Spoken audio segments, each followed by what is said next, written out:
Welcome welcome to Bengal education centre. আজকে আমরা দেখব আপনারা কিভাবে বৃদ্ধ ভাতা, বিধবা ভাতা ও প্রতিবন্ধী ভাতা স্ট্যাটাস চেক করবেন অনলাইনে। কারো কাছে না গিয়ে নিজেই ঘরে বসেই নিজের মোবাইল থেকে চেক করবেন। সেই ধাপগুলি আমরা স্টেপ বাই স্টেপ দেখব। বন্ধুরা, আপনারা যে ওয়েবসাইটটি দেখতে পাচ্ছেন এখানে, এই ওয়েবসাইটের লিঙ্কটি আমি ডেসক্রিপশন বক্সে দিয়ে রাখবো। সেখান থেকে চাইলে সহজেই আপনারা ক্লিক করে নিজের মোবাইল থেকে ওল্ড এজ পেনশন, বিধবা ভাতা আর প্রতিবন্ধী ভাতার স্ট্যাটাস চেক করতে পারবেন। তো চেক করার জন্য আমাদের প্রয়োজন হবে একটি স্যামসাং আইডি নম্বর। যে আইডি নম্বরটা আমরা খোঁজার জন্য আমরা এই যে এখানে অপশন রয়েছে ওয়েবসাইটে ড্যাশবোর্ডে, রিপোর্ট অপশন, এই রিপোর্টে ক্লিক করব। রিপোর্টও ক্লিক করার পর আপনাদের সামনে একটি এরকম ইন্টারফেস খুলে যাবে এবং সেখান থেকে আমরা যে দেখব স্টেট ড্যাশবোর্ড, অর্থাৎ স্টেট ওয়াইজ যে ড্যাশবোর্ড রয়েছে এখানে অপশন 3 নম্বরে, সেটি আমরা এখানে দেখে নেব। লিস্ট অফ রিপোর্টের 3 নম্বর যেটি রয়েছে স্টেট ড্যাশবোর্ড, ওখানে ক্লিক করব। স্টেট ড্যাশবোর্ডে ক্লিক করার পর আপনাদের সামনে ঠিক এইভাবে একটি পেজ খুলবে, যেখানে কিন্তু আপনাকে স্টেট সিলেক্ট করতে হবে।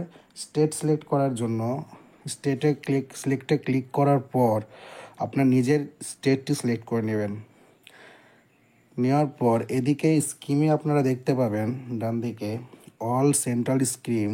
এখানে 3টে স্কিমই রয়েছে। আপনারা চাইলে যদি ওল্ড এজের জন্য দেখতে চান তাহলে এখানে ক্লিক করে প্রথমে যেটা রয়েছে সেটি হচ্ছে ওল্ড এজের, এখানে ক্লিক করতে পারেন, এটি সিলেক্ট করতে পারেন। এরপর দ্বিতীয়টি হচ্ছে যারা ডিসেবল রয়েছে, হ্যান্ডিক্যাপ, তাদের জন্য, এবং তৃতীয়টি হচ্ছে উইডো অর্থাৎ বিধবা ভাতার জন্য। যে কোনো একটি যদি আপনারা চেক করতে চান স্পেশালি, তাহলে সেটাতে ক্লিক করে নিয়ে আপনারা কিন্তু এগিয়ে যেতে পারেন। আমরা যেহেতু বিধবা ভাতা দেখব, সেজন্য আমরা উইডোর যে ডিসপ্লেটি রয়েছে সেখানে ক্লিক করে নেব এবং বাঁদিকে দেওয়া যে ক্যাপচা কোড রয়েছে সেই ক্যাপচা কোডটি আমরা এখানে বসাবো।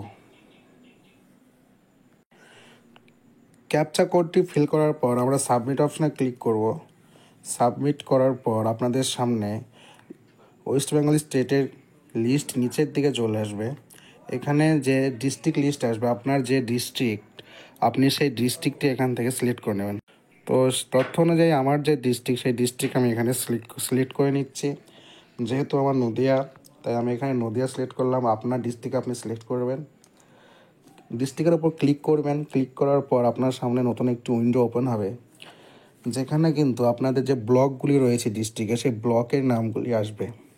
আপনার ব্লকের নাম আসার পর আপনি নিচের দিকে চলে আসবেন। এখানে দেখতে পাচ্ছেন যে নদিয়া ডিস্ট্রিক্টে যে ব্লকগুলি রয়েছে এখানে পরপর দেওয়া রয়েছে। তো আপনার ব্লক অনুযায়ী আপনার ডিস্ট্রিক্টে যাওয়ার পর ব্লকটি এখান থেকে সিলেক্ট করে নেবেন। আমি সিলেক্ট করে নিলাম। এরপর ব্লকের ভিতরে আপনার যে নতুন উইন্ডো খুলবে, সেই উইন্ডোতে আপনার যে পঞ্চায়েত অফিস অর্থাৎ অঞ্চল পঞ্চায়েত, সেই পঞ্চায়েতের নাম আসবে। আপনি পঞ্চায়েতটা এখানে আপনার গ্রাম পঞ্চায়েতটা সিলেক্ট করে নেবেন। গ্রাম পঞ্চায়েত সিলেক্ট করার পর গ্রাম পঞ্চায়েত অনুযায়ী, অর্থাৎ আপনার পঞ্চায়েত এলাকায় মোট কতগুলি যে ভাতা পাচ্ছে বা পেনশন পাচ্ছেন, কারা কারা পাচ্ছেন, তার সমস্ত লিস্ট কিন্তু এখানে চলে আসবে, শো হবে। এখানে আপনারা দেখতে পাবেন প্রথমেই বাঁদিকে রয়েছে স্যাংশন অর্ডার আইডি। এই স্যাংশন অর্ডার আইডিটি আমাদের প্রয়োজন হবে। আপনার যদি নতুন নাম নথিভুক্ত হয়ে থাকে পেনশনে, অর্থাৎ ওল্ড এজ কিংবা বিধবা ভাতা কিংবা ফিজিক্যালি হ্যান্ডিক্যাপ যে ভাতা দেয় সেগুলোতে, তাহলে কিন্তু আপনার এখানে কিন্তু নাম থাকবে এবং আপনার স্যাংশন অর্ডার আইডি নাম্বারটিও থাকবে। সেই স্যাংশন অর্ডার আইডি নাম্বারটি আপনি এখান থেকে কপি করে নেবেন কিংবা লিখে রাখবেন ভবিষ্যতে আপনার স্ট্যাটাস চেক করার জন্য। তো এখান থেকে যদি আপনি চান যে নামটি সার্চ করব, তাহলে কিন্তু এখানে সার্চ বক্স দেওয়া রয়েছে। সার্চ বক্স থেকে আপনার নামটি আপনি সার্চ করে দেখে নিতে পারেন। তো এখানে দেখতে পাচ্ছেন নামগুলি রয়েছে, ঠিক আছে। এবার আমি যদি একটা নাম দেখি, সেই নামে কিন্তু ওখানে স্যাংশন আইডিটা ক্লিক করলেই তার সম্পূর্ণ ডিটেলস কিন্তু এখানে চলে আসবে। তো এইভাবেই কিন্তু আমরা সহজেই যে কোনো ওল্ড এজ কিংবা বিধবা ভাতা কিংবা আপনার যে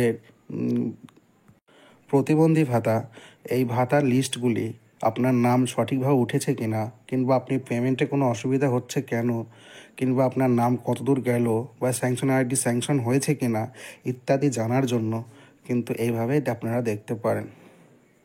তো ভিডিওটি থেকে উপকৃত হলে অবশ্যই চ্যানেলটি সাবস্ক্রাইব করবেন ও পাশে থাকবেন। Thank you watching for this video.